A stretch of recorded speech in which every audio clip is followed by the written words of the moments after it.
My greetings to all the intellectuals present there in the Berlin. When I was a kid, I used to see the microscope like this. Now, things are changing.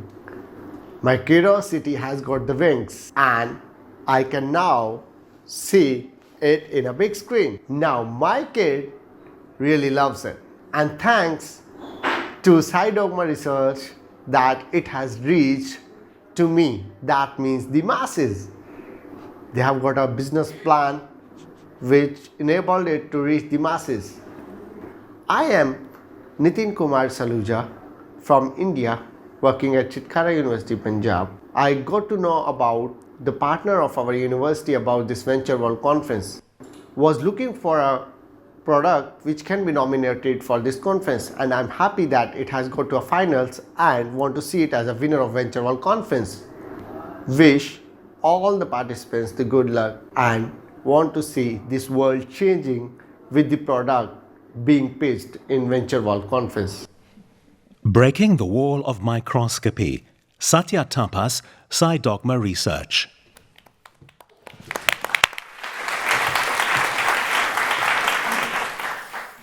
First of all, thank you so much for this opportunity to represent Scidogma Research and explaining about the projects that is happening in our R&D lab. When I was a kid, I was fascinated about 3 television channels: Discovery Channel, Animal Planet, and of course, there are a lot of channels which shows animals and birds. I think who's ever here, little bit fascinated about science must have enjoyed these channels. Of course, Discovery Channel is very common. And best part of those channels, they keep showing the very interesting events happening in the nature, right from small insect collecting its food to a big elephant attacked by a group of lions. So it gives a feeling like nature is full of exciting events. Nature is beautiful. Nature is exciting.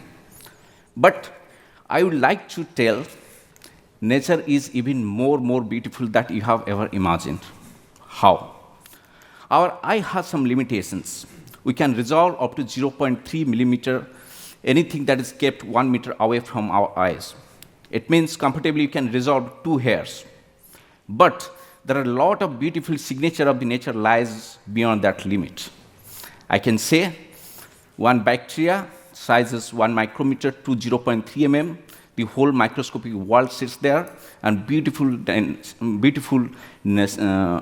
natural events are happening in that segment. So to see this, of course, we need one microscope, right? So microscopes are used in education, in healthcare, in research, everywhere. If you look at the history of the microscope, it has a rich history, right from 350 years back to till date. If you look at the microscope and during 1900 and the microscope currently that we are using, there's no much significant difference in designing. And today's era, when we are speaking about we are going to impact the healthcare by AI or machine learning, or we want to impact healthcare by cloud computing or data science, this obvious question is whether these microscopes are capable to fit in the race. Of course, no. So to address this challenge, we disrupt the 150 years old design of the microscope to something interesting. This is world's first portable automated microscope. It is called a smart scope. It's next generation microscope. It looks like one video game gadget with a lot of automated features like autofocus, auto alignment. Also, we can capture the digital images for future reference. And it is very fast and accurate. And it is super user friendly. You can connect projector for the live demonstration of the microscopic images. And it's so much user friendly that a kid can operate. Rishad is 5 years old, and he's comfortably operating this microscope, and he's looking at cells for first time. You can see how confidently they are operating. In Bangalore, many schools are using this microscope in classroom teaching, as you can project everything. And it's very user friendly, and we see that significantly impact the education space. Healthcare, this technology opens up a lot of opportunity to integrate artificial intelligence and machine learning.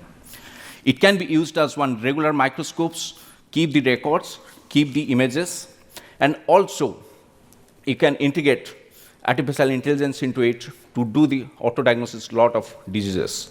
And also parallelly, we are developing the complete blood counting and malaria diagnosis, and we are also developing the image processing algorithms. Along with that, we are more open for the collaborations with the teams who are working in the same space.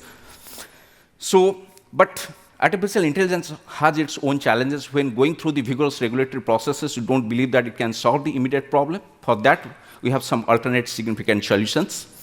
And this is the scene nearby my home. It is in Odisha, where you can see the chain of diagnostic labs and hospitals. The pathologists who are in rural areas, they leave their job and prefer to settle nearby the hospital so that they can get more business opportunity. It happens in India. And patients, they have to travel miles, at least in average 50 kilometers just for a simple blood test, as they don't have the pathologist in primary healthcare centers. How we can solve this problem? We develop a cloud scope, smart scope, integrated with a cloud platform which can control remotely by computers, tabs, using a cloud platforms, and solve this problem. And this is, we are piloting in Karnataka, in India. This digital microscopy market is one of the emerging markets. This is 1.52 billion USD in 2016 itself in Asia, and also in AI space, it is one of the biggest emerging markets. So when we speak about that we are going to change the future healthcare. Thank you very much. Oh, thank you. I'm sorry.